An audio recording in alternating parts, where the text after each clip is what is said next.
What is going on, my friends? Another crypt season, another video. Today, as usual, I'm going to tell you which characters are worth buying from the crypt this season and which equipment is worth buying from the crypt this season. So as usual, let's kick off the video by talking about the characters, and we're going to start with the goats.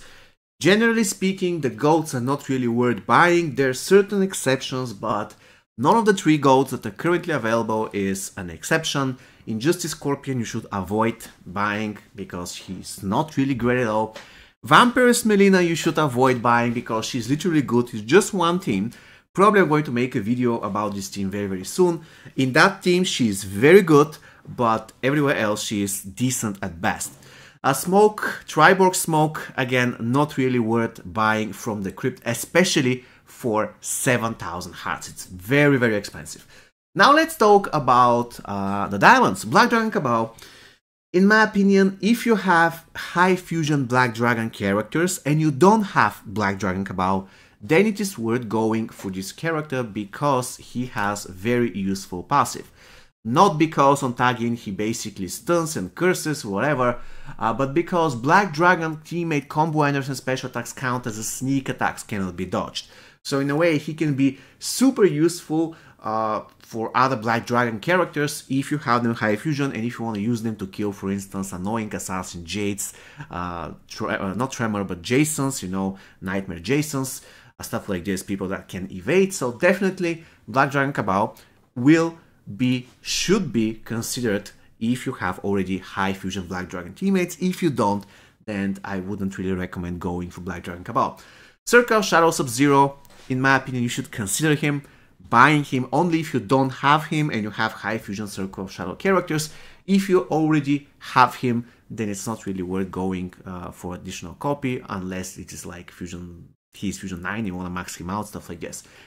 mk11 Sindel though, she's super useful if you don't have her. Again, this is super important if you have the character and if you don't have the character. If you already have her fusion 0, then it's not really worth going for the extra fusion because the difference between fusion 0 and fusion 1 isn't really great. However, if you don't have her, then in my opinion you should shortlist mk11 Sindel for multiple reasons. First reason, she is a very versatile support. She supports NetherRealm characters and mk11 characters. For instance, she is incredibly useful support for both mk11 Scorpion and Classic Scorpion, and they are both characters that can carry your account. So in a way, if you have Sindel, you can sacrifice one piece of gear for mk11 Scorpion that was usually occupied for a piece that gives Block Breaker. Now the Block Breaker is provided by Sindel, and you can give mk11 Scorpion something that can boost his damage, and don't worry about the Block Breaker.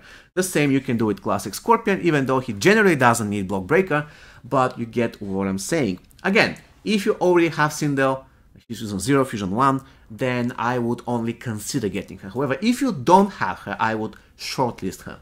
Let's go to the equipment. The Shiryu Kunai you can 100% avoid, you don't need that. It's not really that great. Anyways, the Sapphire Dagger, I would consider it because it gives 10% reduced power cost on all special attacks, but this isn't really that great for beginners because there is a talent that gives 15. And the general case is, if you're a beginner, you're using most of the time Special 1. You don't really use Special 2 that often for one simple reason. You don't have piece of equipment that reduces the power cost of Special 2 by 50%. Usually, you won't have such equipment until you have been playing the game for 4, 5, even 6 months if you're not really trying hard. So, definitely the Sapphire Dagger really works on high fusion. So, just consider it if you already have gotten everything else and you have some extra hearts. 3,400 hearts, it's just okay to get this piece, but it's not really a priority.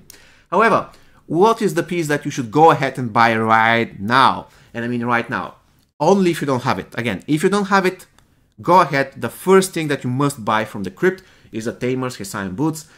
35% max health boost and 20% power generation boost. Now, we don't really require that much power generation now, since we have the horse stance bug, but once this bug gets fixed, then the power generation boost can be a game changer, especially if you're a beginner. Definitely go ahead and buy this piece. If you already have it, Fusion 2, Fusion 3, again, I would only consider it.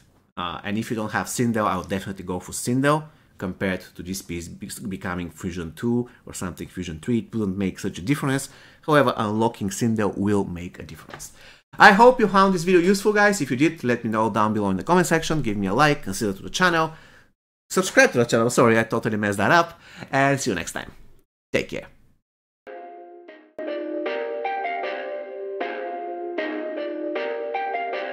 Perfect.